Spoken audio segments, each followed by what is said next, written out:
Can we please talk about UFC Vegas 30 coming our way tonight? Just a disclaimer, UK fans, Fight Pass prelims start at 6.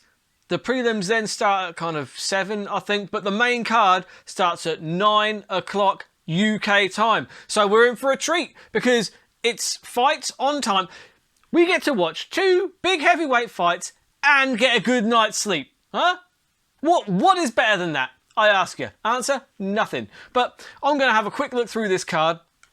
There are 3 fights that I'm betting on because there are 3 underdogs here that I think have got a real chance to come in as betting underdogs, and I like placing some terrible bets. So this is the Burt Locker Fights in 15. That's 15 minutes or less. I'm going to be going through these fights and picking out some terrible bets to be putting down. So I'm going to start off in the featherweight division, 145 pounds, Charles Rosa versus Justin James. Now, the reason this fight has caught my attention is because Justin James, one of the biggest stories is that Justin James has allegedly put his entire fight purse on himself to win. Now, that is ballsy for a guy who's coming off 3 straight losses, 3 finishes as well. That's 1 submission and 2 knockouts. That is a ballsy bet. And you know what? I like balls. Oh, that doesn't sound great, does it? But yeah, you know what? I love that kind of confidence. Now let's have a look at this. Let's see if this could potentially come off. Because you know what? His opponent, Charles Rosa, he's not exactly a world beater. He is a Brazilian Jiu-Jitsu black belt. He's got 8 of his 13 wins by submission, so you would think that that is the route that he's going to be trying to go. And according to the pattern, Rosa is due a win because since his debut in 2014 against Dennis Seaver, he has gone loss win, and since 2014 alternating. And his last fight, he lost a decision to Derek Minor, so he is due a win according to the pattern. So, but you can't always rely on that. But I do like a pattern. Do like it. So James, as I mentioned, he's lost his last 3, all finishes. And yeah, so he says in this video that he doesn't care what people think about the bet that he's put on himself. Well, I dare say that you do care, otherwise you wouldn't have done a video saying that you don't care. I'm just pointing that out there. If you really didn't care, I doubt we'd have seen a peep out of you. However, you know what? I like this because he's kind of going all in. He's going all in on himself and his career. Apparently, even his coaches have matched the bet. I don't know. I don't know if that was peer pressure or what, but either way. The thing is, it's gotten people talking about his fight. It's gotten people talking about him. If you have a following, people will watch you fight, right? So, because the thing is, as we've seen many times, like, it's not good enough just to be good. And this guy, I mean, his recent record would suggest that he isn't good, but he has supreme confidence in himself, enough confidence to put down his entire fight purse on himself to win. And the thing is, it's gotten people talking about his fight. So people are now, I'm going to watch this fight now because I want to see how this pans out. Is he broke, or is he going to kind of, you know, get a following as well as, you know, doubling up on his wages as well as getting his win bonus? Is it going to be all, or is it going to be nothing? That is interesting to me. I love a narrative. People like a narrative. They like a story. Give them a story and they will watch the sport. If there is no story, if there's no narrative involved in the sport, then the sport doesn't really get many followers. It is entertainment first. It's entertainment first and foremost. And that is true. So yeah, you know what? I like this bet. I think it's ballsy enough for me to say, yeah, I'm not going to match your bet, you know, but it's worth. I believe in him enough to put £1 on it. He believes in himself enough to bet his entire life on it. That translates to me believing in him enough that I think his self-belief maybe gets him a win. This one, just because his opponent is not unbeatable. As we've seen. So, yeah, I'm going as far as £1. That's going on the bet slip. 2.38, lovely stuff. Okay, so then we have the co-main event. Ovince St. Preux is going back to heavyweight again. He first made a trip to heavyweight not too long ago, about 2-3 fights ago, against Ben Roethlisberger. not the quarterback for the Pittsburgh Steelers. I'm talking about Ben Rothwell. Big Ben. They're both called Big Ben. Big Ben Rothwell fights the UFC. Anyway, he lost a decision, I believe it was. It wasn't a terrible fight, but he wasn't. He did get clearly outstruck. However, Ben Rothwell's a fucking big heavyweight. He's a big man. Now, Tanner Boser, he's a smaller heavyweight. In fact, he weighed in at 240 for this fight. But Ovince St. Preux is not a huge heavyweight. He's only weighing in at 230 pounds, and that's likely what he's going to be fighting at. So look, St. Preux, he's very difficult to bet on or against, because you know what? It's all based on whether he turns up, and only he knows that. Do you know what I mean? It's just like by the time you bet against him, he's choking somebody out with a Von Flute choke, and you're like, oh, okay, so you decided to turn up for this one. Good, cheers. Thanks for screwing my bet up. And then you bet on him, and Jamal Hill just fucking smashes him off the face of the earth. I thought that Ovince St. Preux would actually get beaten by Alonzo Menafield. I thought, because I was quite high on Alonzo Menafield, and then Ovince St. Preux knocks him out. So what? Please decide whether you're going to be good or whether you're going to be bad. Come on, Ovince, stop doing this to me. Stop playing with my heart. Boser, he very recently lost a split decision to Ilir Latifi. Now he allowed himself to get kind of dominated. Well, not dominated. It was very close. Arguably, Latifi didn't really deserve that win, but Latifi did manage to get him down to the ground a couple of times. And so, look, Boser's takedown defense didn't look brilliant there, but you've got to remember that Ilir Latifi is a big dude, and I think he came in much closer to the heavyweight limit than Ovince St. Preux does, right? But it did show that there is a weakness there maybe for the takedown, and I think that that's the key here, because Ovince St. Preux should be able to get Boser to the ground.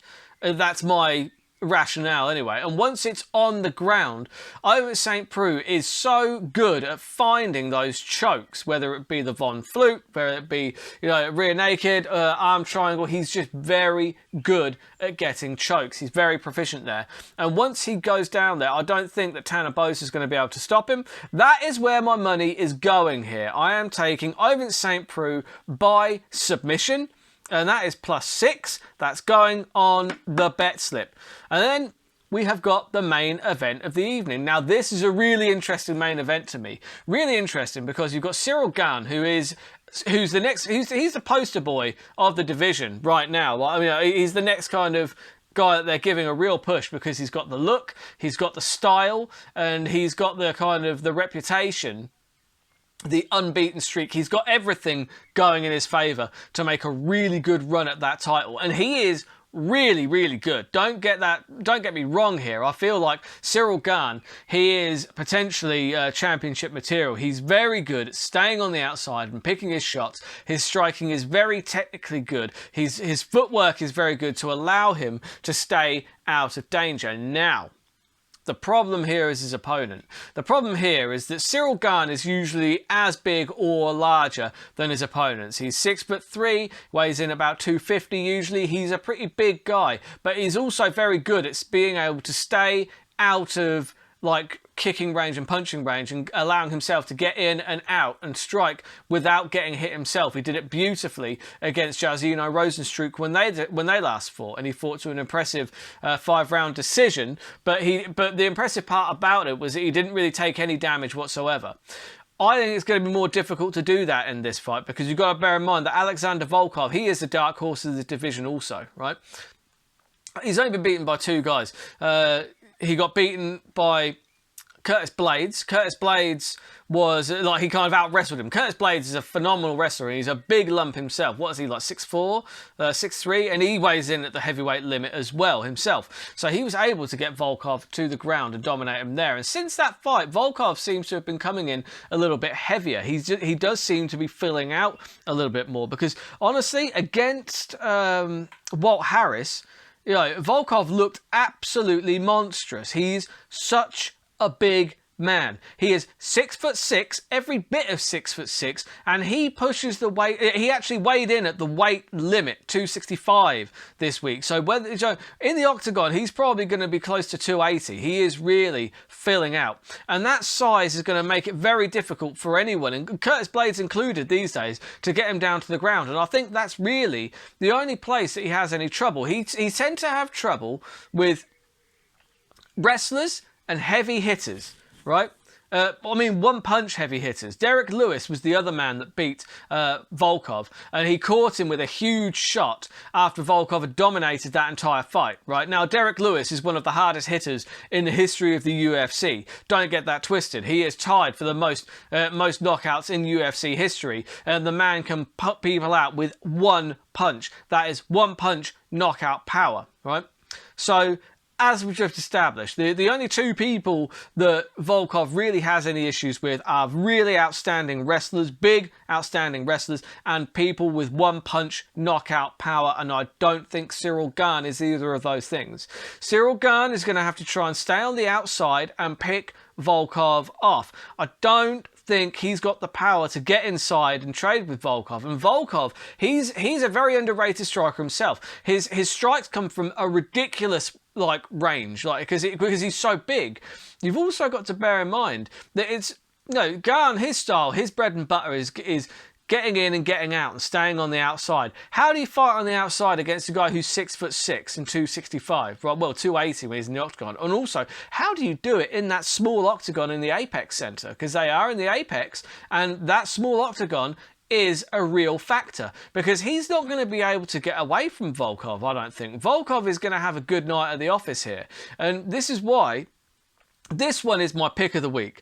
I feel like Volkov is probably going to get the knockout here, because I don't see any way that Gane is going to be able to elude him for 5 rounds. I feel like Volkov is good. He's an underrated striker. I feel like he's going to get the better of the striking, and yeah, I would say knockout second round, because there's been a lot of second round knockouts lately. But all I'm going to do is take the stoppage here. So the TKO knockout stoppage for Volkov is 4.33. That one is going on my bet slip, and that is my pick of the week. I think there is so much value here with Volkov as an underdog. So for 4.33 for the stoppage, and the fact that he is an underdog as well, I really think that one is worth a bet. So I'm doing exactly that. And so the treble, we have got, obviously, as I said, we've got James to get the win, any means necessary. Then you've got Ovince St. Preux to get the submission, and you have got Alexander Volkov to get the knockout or TKO. That is 61.75. That is an absolutely terrible bet. Do not place that, because a lot of that is not going to come out. I'm most confident in the Volkov bet, if I'm honest. And I'm least confident in the James bet, if I'm also really honest, which is why I've removed it from that bet slip and done a cheeky double as well, which comes in at 26s, so that's about 25-1 for the OSP submission and the Volkov KO TKO. So I'm putting that down as well. I'm really excited to watch these fights, because we're going to be able to watch these at a normal time. If you enjoyed the content, please like and subscribe and support me on Patreon if you like. But there is a link to my Patreon in the banner. There's usually extra episodes, stuff like that, early access to episodes, all that good stuff. All my social media. If you want to get in touch, please let me know in the comments who you think is going to win these fights, because I love talking about fights. It's why I talk into the void every single week. And yeah, I love talking about this stuff. So feel free to comment. If you see anything that you feel like there's value there, I'll give you a shout out and say, so and so feels like there's value on this one. So just let me know. Throughout the week, I'll have a look at any messages and things like that. But until next time, enjoy the fights and keep those odds long and those bets terrible.